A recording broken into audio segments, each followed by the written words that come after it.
Hi, I'm Rick Van Dunn, and welcome to the Dolby Atmos room here at JHX Studios. Let's look at some of the new Dolby Atmos features in Studio One and how I use them. Dolby Atmos, immersive, binaural metadata, 7.1.4, LFE, object panners.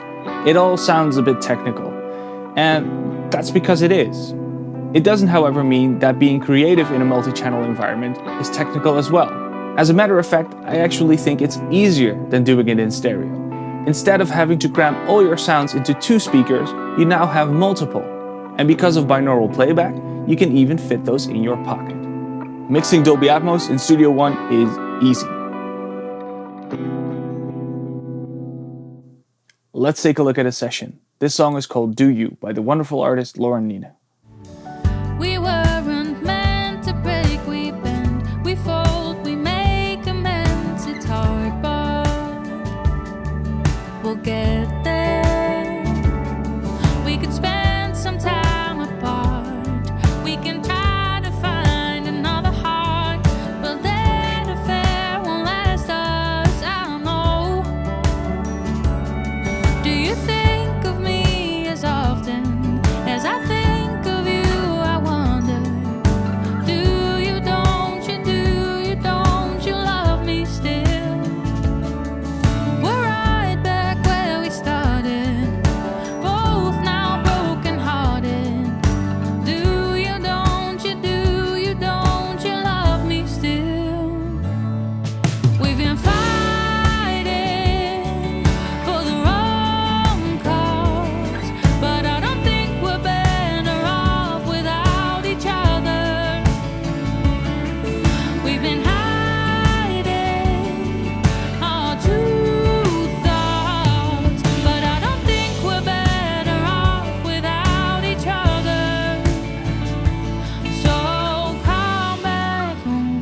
To where we made our own, my love.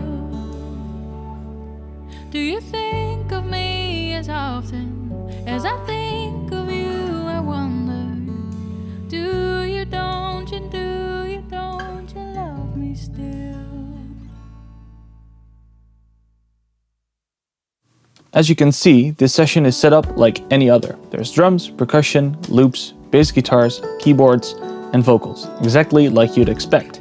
Even the routing is something you would see in any other stereo session. The major differences are the outputs and the panners. In Dolby Atmos, we differentiate between 2 types of outputs. The bed, a static set of outputs routed to your speakers, consisting of a left, center, right speaker, a pair of sides, a pair of rears, a set of 4 tops, and a sub, better known as the low frequency effects or LFE. Besides the bed, we have objects, free-floating mono or stereo balls of sound floating in a 3-dimensional space. Choosing where an instrument goes is based on your creativity, and you're free to do whatever suits your needs. In this session, all my drums, bass, and main guitars are routed to the bed, as well as the piano and all of the vocals. These are either going through a bus or being sent directly into the integrated renderer, depending on how I want to process them. For my drums, I chose the bed because they're staying in the same spot. They are, however, placed throughout the entire space. Let's take a look.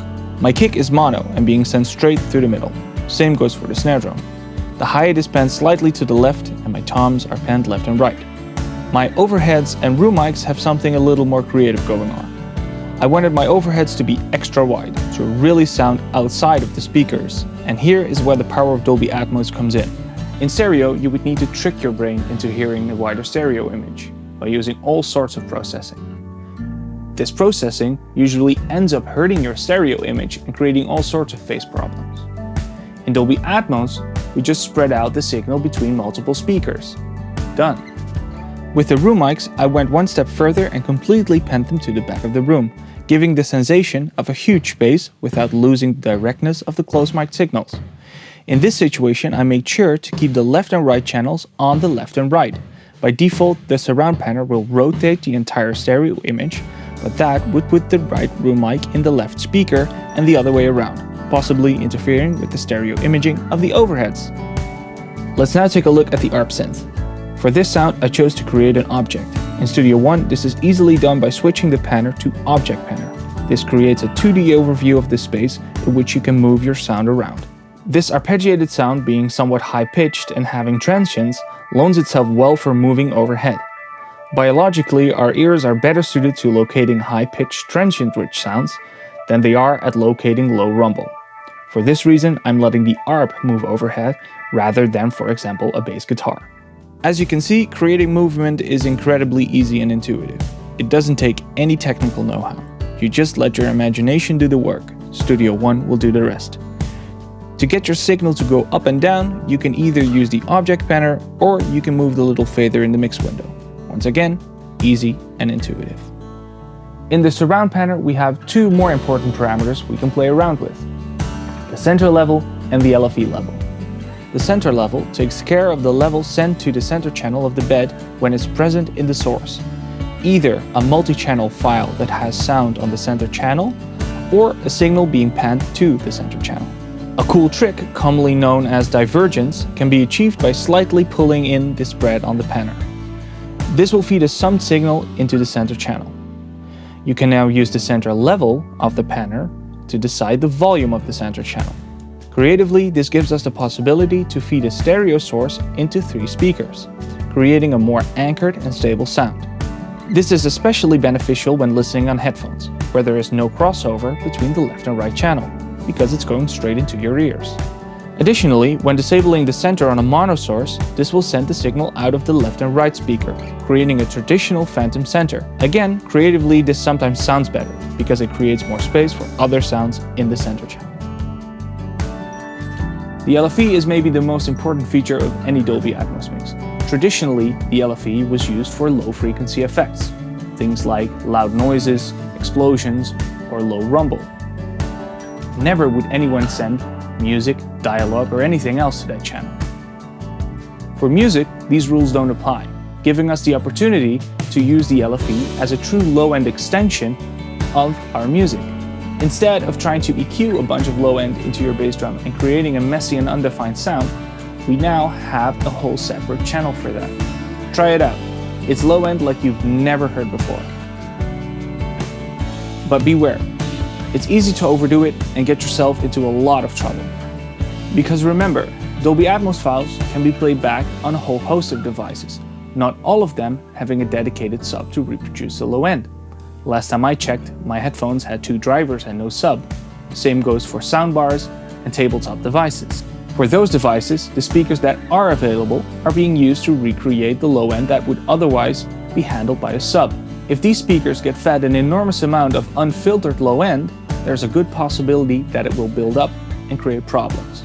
Luckily, in Studio One there's an easy fix, and we don't even have to do any complicated routing. For this example, we'll use Pro EQ 2. We're going to put a low pass filter on our LFE, making sure only the low end makes it to the speaker. We're going to put an instance of Pro EQ 2 on our master bus and put a low pass on 150 Hz with a 36 dB per octave curve. Obviously, we are now cutting everything above 150 Hz, but we only want the LFE to be affected. In Pro EQ 2, click on the wrench and select all channels but the LFE. This bypasses the processing for those channels and only affects the LFE. I rename my Pro EQ to LFE LPF, so I know what it's for, and I save the settings for a quick recall in other sessions.